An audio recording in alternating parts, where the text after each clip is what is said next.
И здравейте хора, днес ще покажа едни фигурки. Може някой да вижда, че столът не съм седнал на него. Ето го.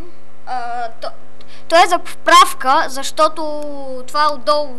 Докато седях изведнъж така се чу с чупване и аз си помислих, дай да го махна малко. Тук е печката. Така, и сега ще ви покажа фигурките. Първата е от CSGO и втората е другите три са от Clash Royale, разбира се, по другата игра. Ще има фигурки на PvZ Heroes, който ме зареби по тази игра, се казва Ростислав. За всеки ще му казвам името. Така, ето е фигурката.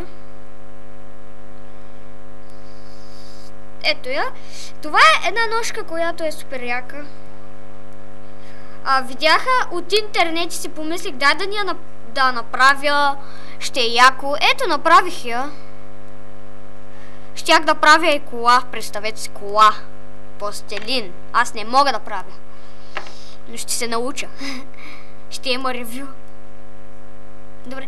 Другата ножка, която не ми харесва много. За нея може и да ни давате едно от 10.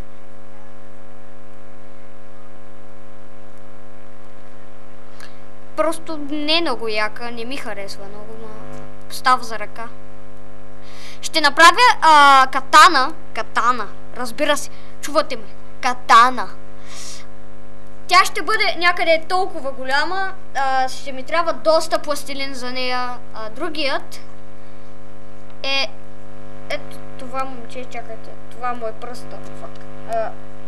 Ето го и другия, който е Dark Prince, буздогана му е ето тука, защото като го сложа на ръката и пада, ето виждате, и сега падна.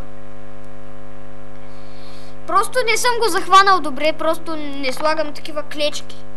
Такива клечки са бъкате тука и се улеснява държенето, ама аз не съм по тях много. Ето го кончето като цяло, опашката, всичко. И то дава плавче надолу, така. Добре, другият е любимия на всички, Knight. Ето го. Доста е як. При главата, ама иначе тялото не е много добро. Мечът е добър. Добре. Този може да си го виждали на някои клипове, но си мисля, че не съм го показвал. Ето го и него. Този е от Diablo 3. Това е един от ангелите на Diablo 3. Стой тук. Другият и последен е Майнера. Legendary карта.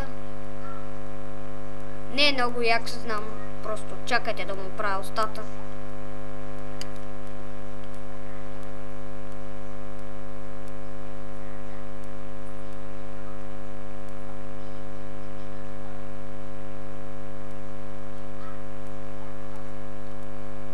Така е по-добре устата.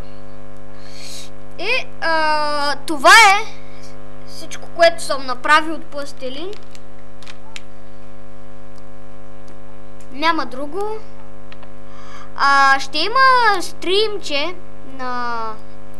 Не лайв стрим, ами просто клип на всичките ми оборудването ми, като мишката, клавиатурата, микрофонът, който понякога пръщи, не знам защо просто. Ще ви покажа и часовникът, който е як. Този часовник измерва в колко часа да спирам клипът. Например, давам си часът и той почва отброява и когато стигне 10 минути и тогава вече спира. Просто не знам как е направен така, просто изглежда като обикновен часовник. Така, това ще е всичко от този клип. Той е кратък, 4 минути. Дайте абонат, лайк, абонирай.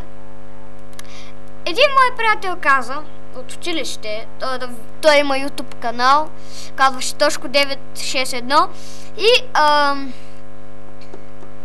ми каза,